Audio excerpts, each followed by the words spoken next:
Hello, I'm Professor Naruse. All right. Now I'm going to show you the principle of robot arm inverse kinematics. All right. The problem of inverse kinematics is here. So given a target hand position and pose, I mean the position and orientation, then find the joint angles which satisfy the uh, given the hand pose. And generally, we cannot find the closed form position, closed form function of the inverse kinematics. And we generally solve it by iterative computation. All right, so idea is here. So interpret the difference from the current hand position to the target hand position as a velocity, hand pose velocity, and somehow convert the hand pose velocity as a joint angular velocity. So I will explain in the later. And then we find the joint angle displacement from the joint angular velocity and update the robot pose into the new pose like here, so new one. And from the new hand position, iterating the above process, then eventually the hand will come to the target position. So we update the joint angles with this form. So this is our basic idea. So then our question is here. So how we convert the hand pose velocity into the joint angular velocity. All right. So key ID is here. All right. First, we come back to the forward kinematics function. For example, in this case, we have an equation x and the joint angles theta 1, theta 2, theta 3. Then, and we have the similarly for the y and the theta, the hand orientation. Then, let's take the time derivative of the both sides of the forward kinematics function. For example, for x, so we have the dx dt. So this is the velocity of the x. And in the following, I will write this term as the x dot. So dot means the time derivative. And if we look at the right-hand side of this equation and consider the theta 1, theta 2, theta 3 as a time function, then this can be given by the d theta 1 dt, so time derivative of the theta 1. And in the following, I will write the theta 1 dot times the partial derivative of the x by theta 1 this time. And we have the theta 2, theta 3 in x function. Like similarly, we have the d theta 2 dt and theta 2 dot and this term, right? Partial derivative of the x by theta 2. And the last one, theta 3 dot, and the time partial derivative of the x by theta 3. And similarly, we can do the same thing for the y. So this is a vy and d theta dt. This is the omega. So we have the x dot, y dot, theta dot, and we have the theta 1 dot, theta 2 dot, theta 3 dot. And those the partial derivatives are stored into the 3 by 3 matrix. And this matrix called Jacobian. And it is often denoted by J.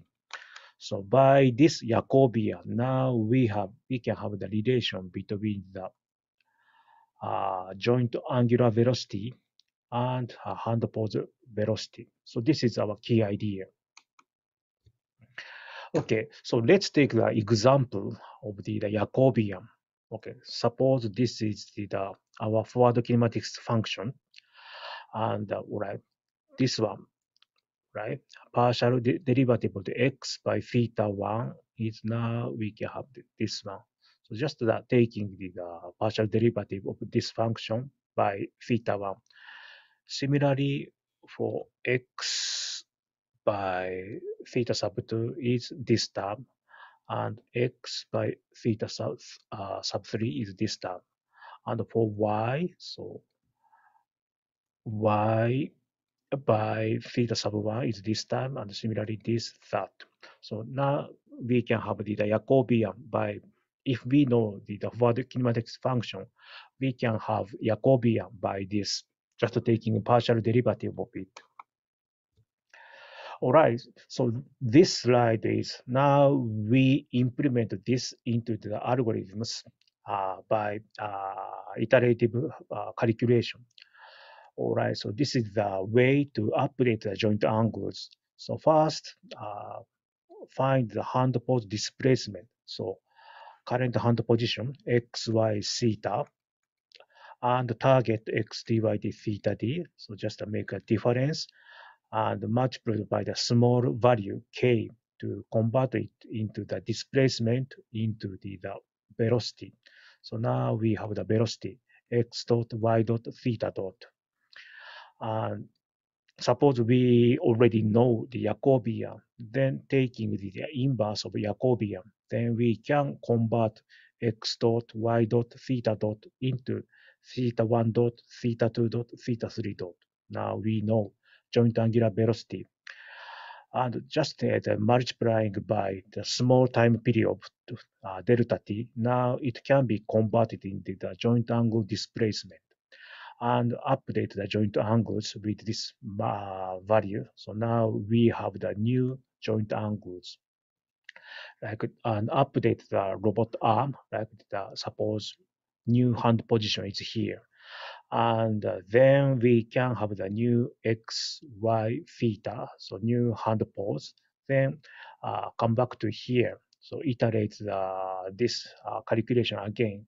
So iterating this process many times, finally, the robot hand will come to this position, given hand pose target. All right, so let me show you some example of the coding. So this is the example by mathematical, and I only put the part of the source code, and the full code is available from this GitHub repository. Right. So this is our initial pose. So we have the three joint root arm, and this is the zero point 0.1, this is 0.2, this is a 0.3 radian. All right. Initial pose is denoted by the Q0. And we give the destination of the hand, like the X, Y is the 1 and 1, and orientation is here, pi over 2. So PD is given by here. And for converting from the displacement into the velocity, I use this value 0.1. And I implemented the inverse kinematic solution by this function ik. And all right, we have the three arguments here.